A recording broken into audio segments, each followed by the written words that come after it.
The day their father died did not arrive wearing the face of tragedy.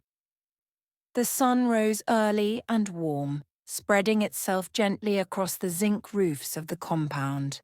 The air smelled of damp earth and boiling pap. Neighbours argued lazily over buckets and water turns. It was an ordinary morning, too ordinary for the kind of loss it was about to carry. Mr. Arde was seated on a wooden bench beneath the mango tree, fixing his worn slippers with a bent nail and a stone. He hummed an old church hymn, off-key and unbothered, pretending he wasn't thinking about unpaid rent, school fees, or the weight of tomorrow pressing against his chest. "Grace," he called casually without looking up, "tell your brother to hurry. He'll be late again." Grace raised her voice toward the room. "Samuel, Papa is calling you." Samuel groaned in response. Nearby, Esther sat on a low stool, plaiting her toy's hair, her legs swinging freely. They were poor, yes, but they were together, and at that age that felt like enough. Then Mr. Arde stood up. He didn't stagger, he didn't cry out. He simply stopped moving. The nail slipped from his fingers and fell to the ground. His face tightened. He grabbed his chest. "My God," he whispered, and then his knees gave way. His body hit the earth with a dull, final sound that did not belong in a morning like that. For a moment, no one reacted.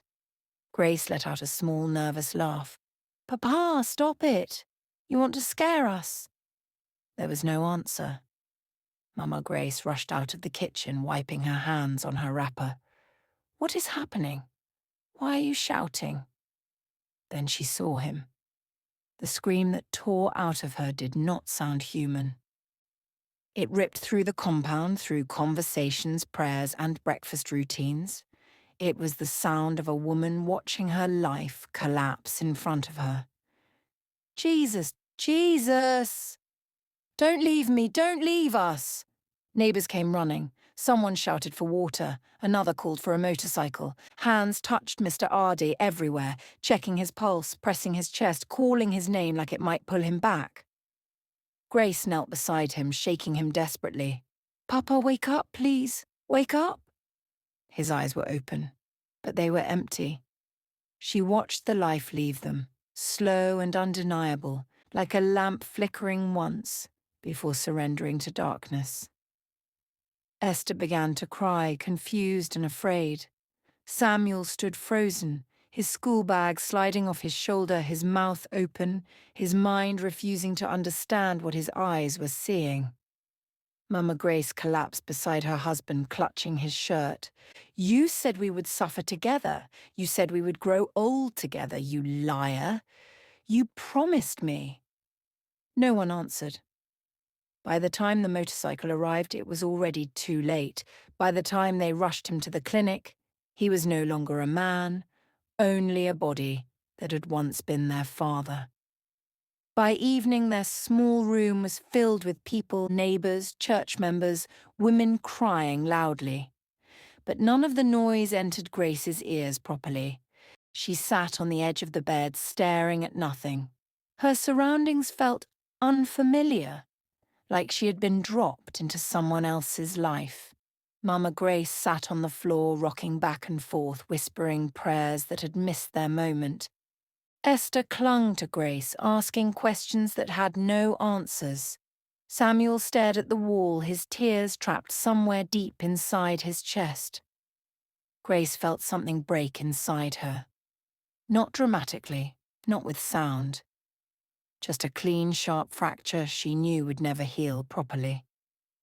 2 months after the death of their father, their mother fell ill. It crept in slowly, like something that had been waiting patiently for the right moment. It began with tiredness, then coughs that refused to go away, headaches that lasted for days, and nights when sleep abandoned her completely. Hospital visits began, then bills. Small at first, then terrifying. Every visit ended the same way, with a folded paper bearing numbers that made Grace's chest tighten. Medicine had to be bought, tests had to be run, Payment had to be made before treatment, not after. They borrowed money from neighbours, from church members, from anyone who would listen, but the illness didn't go away. One evening, after a long coughing fit, Mama Grace called Grace closer. The kerosene lamp flickered weakly, throwing trembling shadows across the cracked walls. The room smelled of sickness and smoke. Grace. Her voice was barely audible. Grace leaned in, her heart pounding painfully. Mama Grace struggled for breath, her fingers tightening around Grace's hand. Her eyes searched her daughter's face like she was trying to memorize it. If anything happens to me, she paused, coughing softly, don't let them suffer. Grace shook her head, tears falling freely now. I know you are strong, Mama Grace whispered. Take care of them, Grace. Those words settled heavily on Grace's chest. That night, Mama Grace died quietly. No scream, no warning, just silence. Grace woke up to an emptiness that felt unnatural. She touched her mother's arm. It was cold. She shook her gently, then harder. Then she screamed. Neighbours rushed in. Esther cried until she lost her voice. Samuel stood frozen, trembling. The room filled with voices, prayers, and chaos, but Grace heard nothing. She stood there staring at her mother's lifeless face, her surroundings fading into darkness. That was the day she became a parent to her siblings. After their parents' deaths, hunger and starvation became their only companion, and that was when their Uncle Tunde and Aunt Bose, the relatives who should have cared for them, revealed their true colours. Aunt Bose stopped picking their calls and warned them to stop disturbing her. When Grace took her siblings to Uncle Victor's house for help, they stood outside his gate for over an hour. When he came out and saw them, his face hardened. "Why are you here?" he asked sharply. Grace swallowed. "Uncle, we need help. Samuel's school—" "You're old enough to take care of yourselves," he cut in. "Life is hard for everyone. But you promised." "Don't put your problems on my head," he snapped. "I have my own children." The gate closed in their faces. They returned home in tears. She was officially head of the household, a young girl forced into a role too heavy for her age. Grace had learned to wake before the sun and sleep long after it had set. Her clothes were always simple. Plain skirts, old blouses, slippers worn thin from endless walking. Her hair, tightly braided, barely required attention, for there was no time for vanity in a life ruled by hunger and survival. She moved through the bustling street, her eyes scanning every open shop, every small business, every roadside stall for an opportunity. A job. Any job. "Sorry, we're not hiring," said one shop owner, barely glancing at her. "We have someone already," another replied, dismissing her with a wave of his hand. Her stomach growled, her feet ached, and her spirit began to wobble. Hunger was a constant companion, gnawing at her determination, making her feel exposed and small. Yet she refused to let her siblings feel it. She smiled when she returned home, hiding the shame of empty pockets and unanswered pleas. Some men, noticing her youth and vulnerability, offered help in exchange for favours. They spoke softly at first, smiling too widely, leaning too close. "You're beautiful," one said, eyeing her braids and worn blouse. "I can give you money. Just a little company in the evenings." Grace recoiled. Her stomach twisted. The words felt like a trap, a knife in the back of her pride. She shook her head firmly. "No," she said, her voice steady though her heart pounded. "I won't do that. I will not sell myself." Her resolve gave her strength, but it also left her empty-handed. She returned home that evening sore, hungry, and defeated, with nothing to show for her efforts. Samuel watched her silently, worry etched on his face. Esther clutched a torn blanket around her, her young face pale and tired. I'll find something tomorrow, Grace whispered, forcing a small smile and hiding the hollowness in her stomach. That night she sat on the worn floor, listening to her siblings sleep. Their soft breaths were a lullaby that reminded her why she could not fail. Hunger gnawed at her belly, but she refused to bow to shame. I will find a way. I will protect them, no matter what it takes, she whispered to herself. And with that silent vow, she drifted into a restless sleep, unaware that the world would soon test her in ways she could never have imagined. Grace sat quietly that morning, thinking of how to navigate life when her best friend Blessings visited. Blessing carried an air of optimism that Grace had almost forgotten existed. She brought some food. Grace was so thankful as she gulped the food with her siblings. It was a very delicious meal they can't remember when last they had. Please, Blessing, I don't know if you can borrow me some money to start up something, anything. Please, I promise to pay back, Grace begged. I've got you, Blessing said, placing a small stack of Naira notes in Grace's hand. Grace stared at the money. Her stomach churned with a mix of gratitude and fear. What if she failed? What if she couldn't pay it back? I don't know how to thank you, Grace whispered, her voice tight. Blessing laughed, sharp and warm. You're always welcome. But just be careful. Do not sell on credit. Grace nodded. That evening she went to the local market. She bought crates of soft drinks, bottles of water and snacks. By the following day, a small kiosk appeared on a quiet street corner. Grace painted the sign herself. Grace's Drinks. Bottles of soft drinks lined the shelves. The sun glinted on the coloured glass, and for a moment she allowed herself to imagine that maybe, just maybe, this would work. The first customers came slowly. Some bought and smiled, some lingered to chat. Hope returned in tiny doses. Samuel and Esther would sometimes stop by after school, carrying drinks and snacks to some customers, helping her feel like the family could survive, even if just barely. But the first cracks appeared sooner than she expected. Customers began to leave without paying. Others promised to return tomorrow with money that never came. A small shop on a busy street was easy to enter and easy to exploit. Grace chased them around over debts they never paid. By the end of the second month, the kiosk crumbled. She swept the empty kiosk silently. Blessing visited, her face tight with worry. I told you to be careful, she said gently. You can try again. Grace shook her head. I tried. It wasn't enough. They will run it down. Again. The kiosk closed. The money was gone. Blessing's loan had vanished into thin air, and Grace's brief flicker of hope died with it. They were sitting on the bare floor of Grace's room, the evening heat pressing in like an uninvited guest. The kiosk had been gone for days now. So had the hope that came with it. Hunger had returned, louder than before.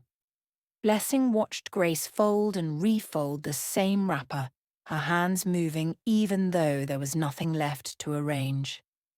Grace, she began slowly, you know I love you, right? Grace nodded without looking up.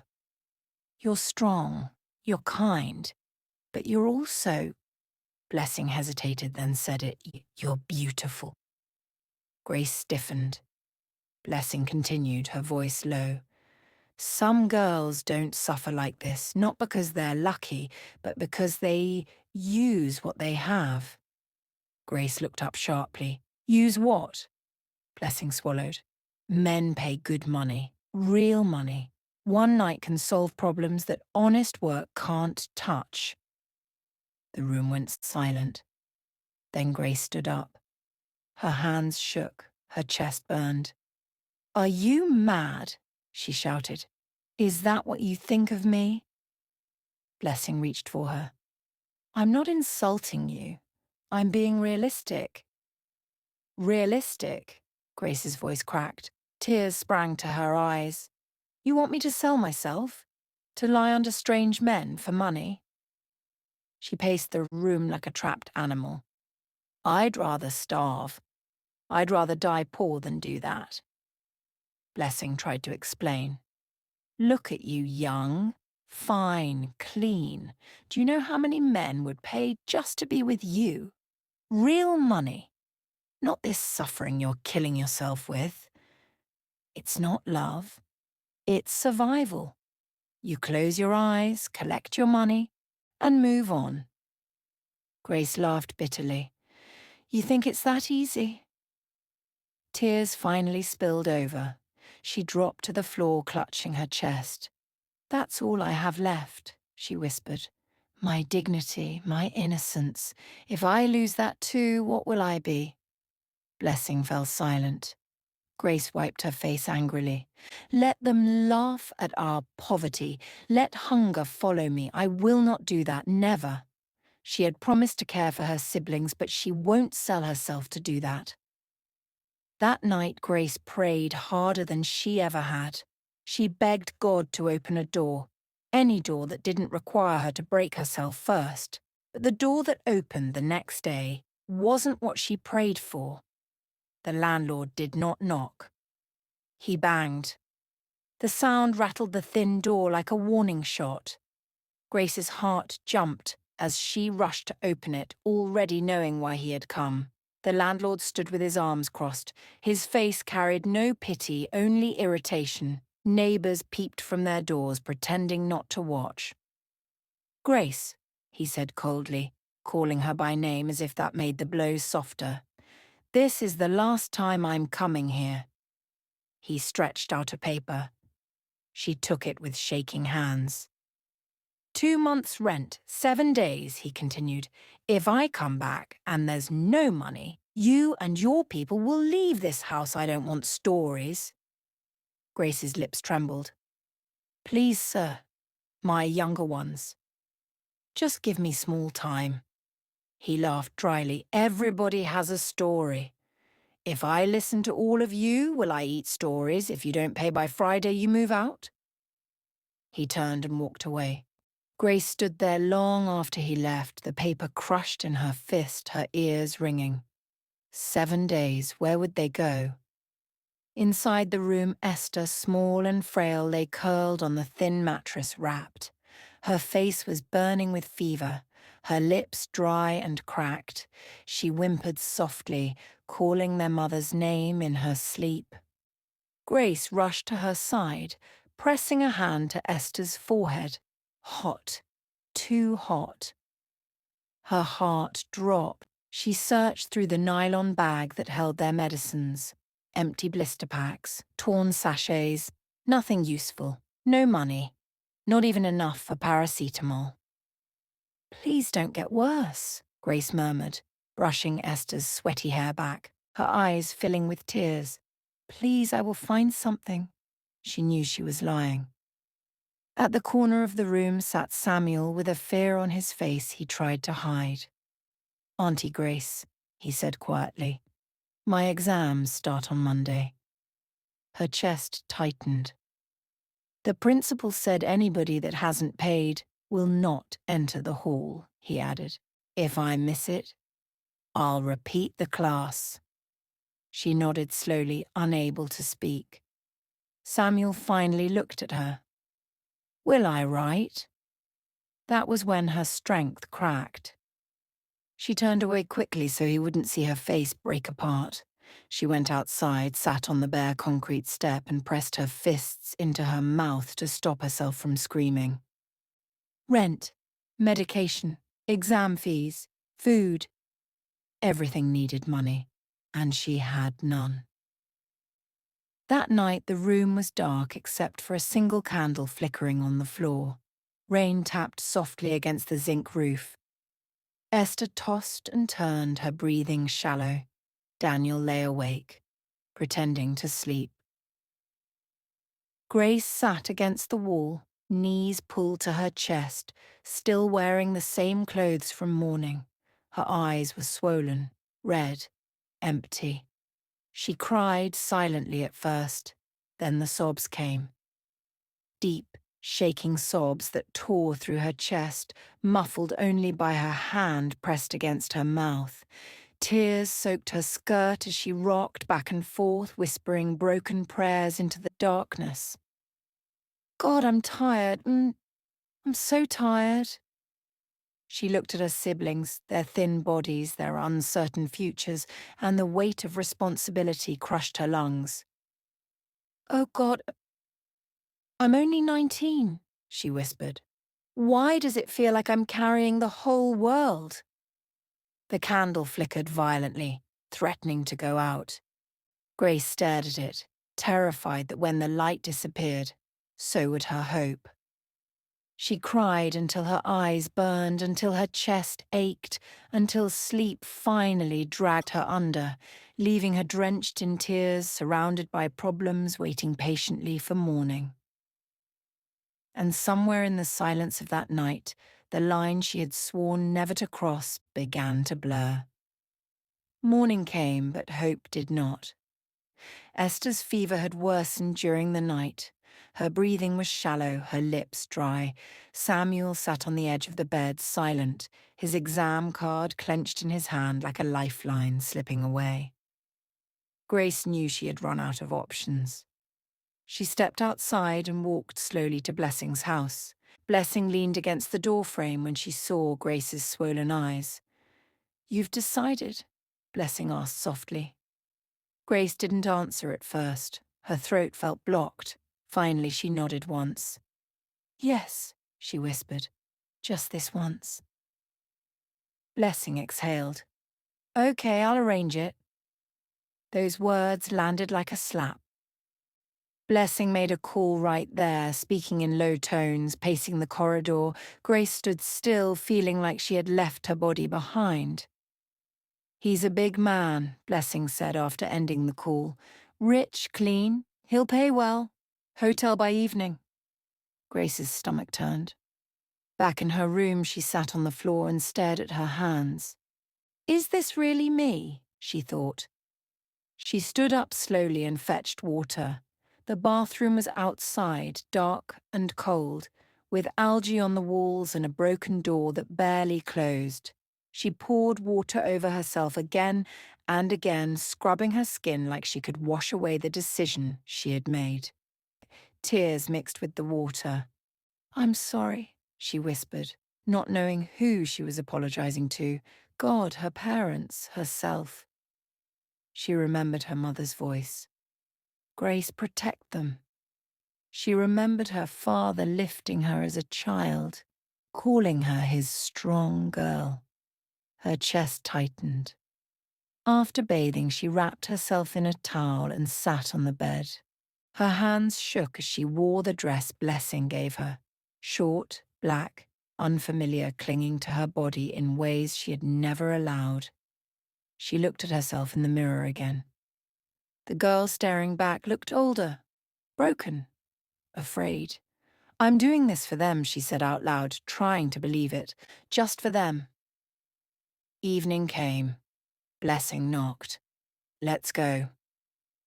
Grace took one last look at Esther sleeping weakly and Samuel staring at the wall, pretending not to watch her leave.